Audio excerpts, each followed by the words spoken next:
pervasive in their effects that you have character flaws and you're worthless and you can never overcome it. Everything's bad. That leads step by step to a lot of problems, sometimes to heart disease.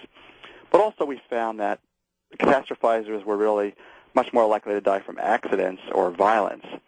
So it was especially dangerous thinking that one thing goes wrong, you think lots and lots of bad things are going to follow. That puts you on a path for a violent early death. So we did look at suicide, and we looked at homicide, and we looked at accidents. And the ones most at risk for that were the catastrophizers. Here, too, there's good news because people can change how they think about things. And so in the book, we do talk a little bit about some things you can do to try to get off that pattern of thinking.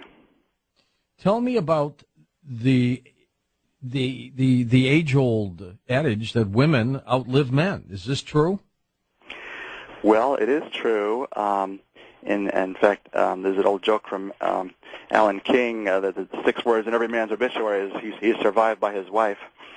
And we found that to be true as well, that the women significantly outlive the men. And that's true in most societies around the world. But what was really interesting about the Longevity Project is we found a really twist to why that's true. People think, well, if women live longer, there must be something in their biology. Maybe it's their estrogen. But there's not really good proof of that. Nobody really knows why women live so much longer than men. But we got a good hint that people hadn't really thought about before in the Longevity Project. We looked at how masculine and feminine both the men and the women were. So this is a measure or a concept that you can apply to men, and some men are more manly, and some men are more interested in the arts, and they have more feminine traits, and some women are more masculine, and some women are more feminine. So we looked at that by seeing how what you were interested in terms of your careers. So the participants who said they were interested in more masculine type careers compared to others in this group, so it wasn't any absolute standards, those we called more masculine, and the ones who were interested in more feminine type careers, we called them a little bit more feminine. And then we looked, well, who lived longer? And it turned out that the feminine men and the feminine women outlived the more masculine men and the more masculine women. That's interesting. Yeah, Why? Go ahead. Why? Well, part of it is that it's the feminine aspect of being female that makes women live longer. And probably that's because these people can establish better social relationships. So men who can disclose things to other people generally going to wind up getting more help for their problems and be healthier emotionally as well. Women who don't, too masculine and can't establish good relationships with other women, they're going to be at risk, for the same reason we've been talking about. So it's not saying everybody has to be feminine or nobody should be more masculine, but it has nothing to do with being gay or straight. It has to do with being able to relate to other people, disclose things about yourself, open up really to other kinds of things in your life, and it made a difference, we found. So, I find all of this just simply fascinating as you put all these different facets in there. So if genetically, is there a difference there that helps a woman over a guy? Well, we couldn't look at that directly in our study, and there's been a lot of research, though, trying to look at that. And, nobody's really figured it out yet. There's a lot of hypotheses, a lot of studies out there, but the bottom line is we just really don't know for sure. We know some things. Men tend to smoke more. Men tend to engage in real dangerous behaviors so that, they put their lives at risk. But in terms of the real secret that explains everything, nobody really knows yet why women so significantly outlive men. No, not at all. Okay, what advice would you give us, one single thing, in order to start changing our lives? Well, this is kind of funny because if we have to give one piece of advice, we say throw away your lists. So, we live in this kind of self-help society which full of lists and resolutions: lose weight, sleep enough, hit the gym, cut out the fast food, quit smoking, drink less, the list. So why isn't everybody healthy? So one thing that really came out of the Longevity Project was making endless lists of resolutions are a bad idea. So if you're going to read the book to get, a list of 500 things you should do and you're going to stay healthy, this is not the book. Our book tells you the patterns that produce the desired effect. So, people they lose weight and then they gain it right back, and they hit the gym and they tire out and they go back to the TV, So, and even some people they can't sleep because they're worrying about how much they should sleep. So in the Longevity Project, the healthiest individuals, they didn't have lists and lists of health advice. Rather, they lived meaningful and committed lives. They worked hard, they achieved much for their families, they nurtured close relationships, they were persistent, they were responsible, they were successful in their careers, and really they were dedicated to things and people beyond themselves. Howard, when we come back, I'm going to ask you about people who give off energy as opposed to those who suck it in, and see if that has anything to do with longevity. We'll be back in a moment on Coast to Coast AM.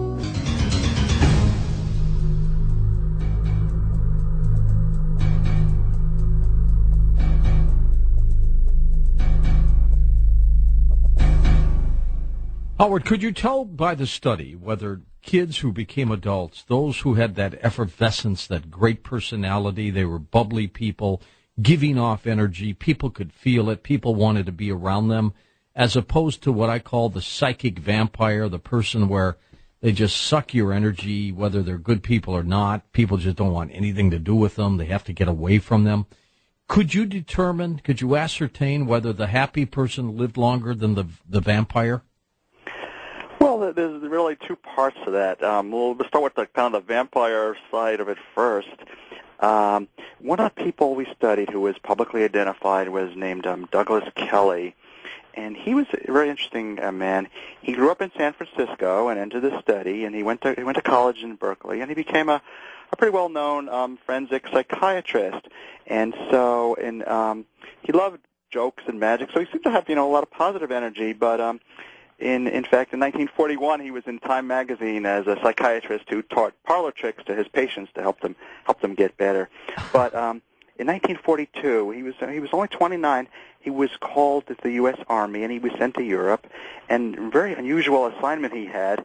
He after the war ended, he was assigned to the International Military Tribunal in Nuremberg in Germany, yes, where the Nazi war crimes trials were being prepared.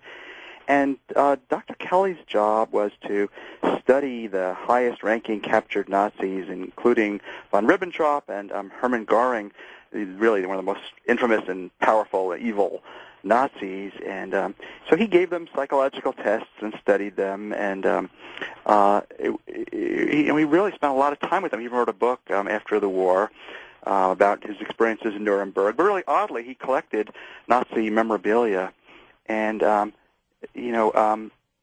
Goering had been sentenced to be hanged, but he secretly swallowed these hidden potassium cyanide capsules he had the night before he was to be executed. He did himself in. Well, he did himself in to cheat the hangman. But about 10 years later, something really shocking happened. On New Year's Day, Douglas Kelly, he was home with his wife and his children. He was just 45, and he had secretly brought back some of the cyanide capsules, and he swallowed the capsules and killed himself in front of his family. And it really, isn't that an amazing story? And nobody really knows for sure, because he just died. And but I think it's what you just said. I mean, he was around these Nazis, and they shattered his view of the world. You could say, as you put it, they sucked up his psychic energy. They were such evil, bad, rotten people, and he could never get over having spent so much time in close contact interviewing them and getting to know them really well. Or you could also say, as a psychologist might say, your sense of order and meaning in the world has been shattered, and that's really bad for your health. And your mental stability.